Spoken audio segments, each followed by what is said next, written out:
Korea to deliver his opening speech. Please welcome him with a round of applause.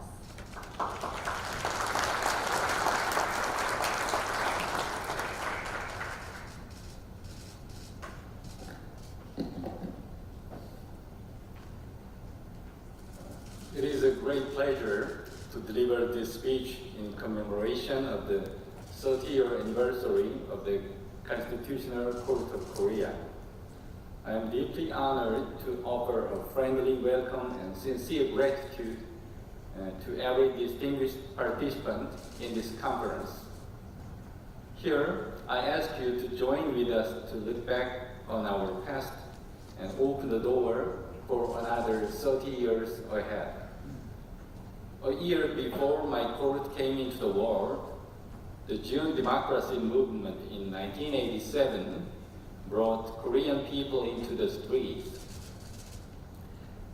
It put an end to dictatorship and triggered change in the constitution. As a result, on September 1st, 1988, the Constitutional Court of Korea began to take shape with the new constitution. Since then, over the past 30 years, the court reviewed around 34,000 cases and rendered 1,600 of them unconstitutional. Looking back on history, I recall some of the landmark cases. The Constitutional Court of Korea has struck down presidential emergency decrees that allowed arrest without a warrant and punishment of persons who criticized constitutional amendments. In addition, the court has revoked several statutes, such as the ones that embody deeply rooted discrimination against women, prohibit outdoor assembly at night, and deprive voting rights of the prisoners. Last year, the court upheld the impeachment case of former President Park, and recently the court ruled that the Article 5 of Military Service Act is unconstitutional because it does not offer alternatives for conscientious objectors. I believe our step-by-step efforts to protect basic rights and rule of law has led us to hold this meaningful conference celebrating the 30th birthday of my court. In this conference, we will be discussing under the theme of constitutional justice and democracy. This theme reminds me of a Chinese idiom called 활용정정, which literally means drawing the eyes of dragons. Availing this opportunity, I would like to share with you an interesting tale behind this idiom. Once upon a time in ancient China, there lived a painter who was especially good at drawing dragons. One day, the painter finished the mural with dragons. People realized that he left their eyes unpainted. Why are you leaving the eyes blank? The painter answered, if I draw in the eyes, the dragons will fly away. People couldn't believe his words and urged him to finish the painting. He sighed and started to draw the eyes. Soon after he finished the eyes of the dragons, the sky suddenly got dark and gusting wind. Lightning and thunder followed all at once. People saw the dragons come to life and fly high up into the sky from the picture. Let's say the Universal Declaration of Human Rights and Constitutions are beautiful paintings that illustrate how ideal societies should look like. However, they are only pictures of dragons lacking one last touch. I believe the doers of justice, are just like the Chinese painter.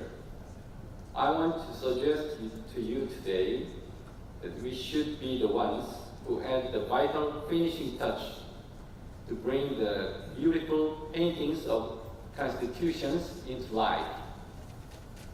So then the question remains, how? Let me take an example.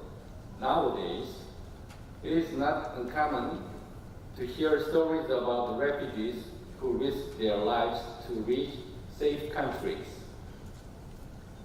While nations argue over who to take care of them, their lives, even those of young children, are getting more and more insecure. According to the UN High Commissioner for Refugees in 2017, there were 25.4 million asylum seekers in the world. This is indeed an unprecedented figure in history.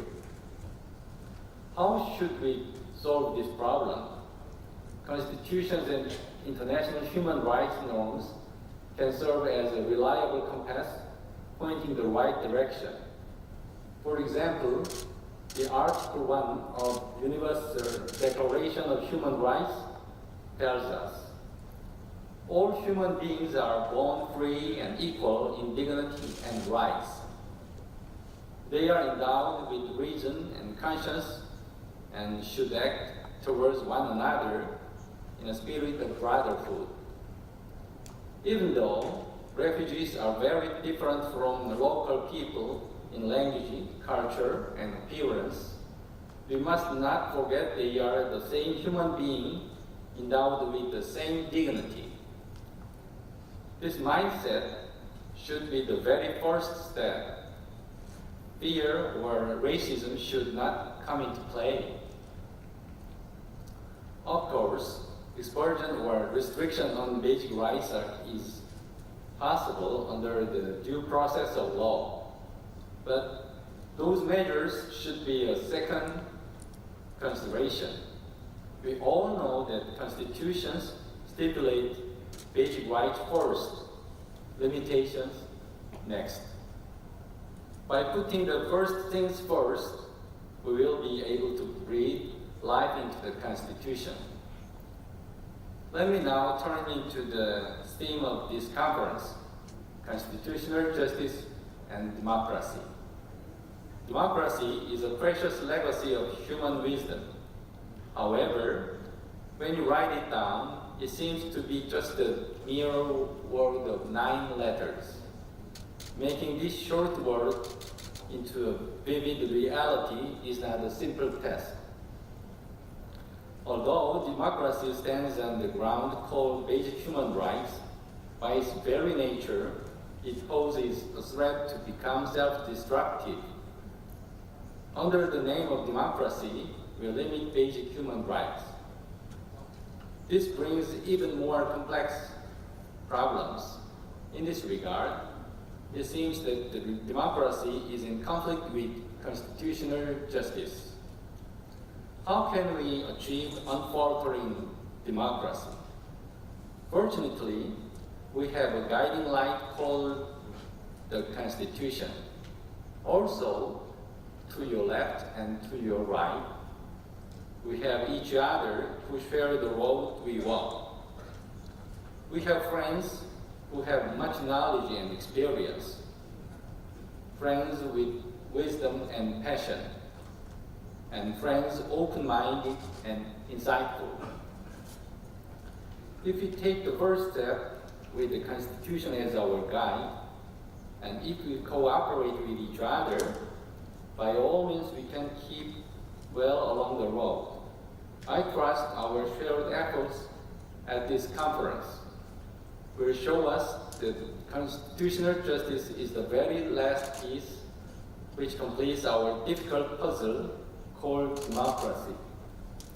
Constitutional justice can be the eyes of the dragon called democracy.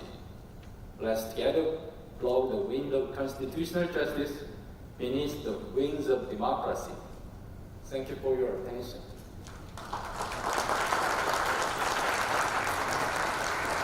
Thank you, President Lee.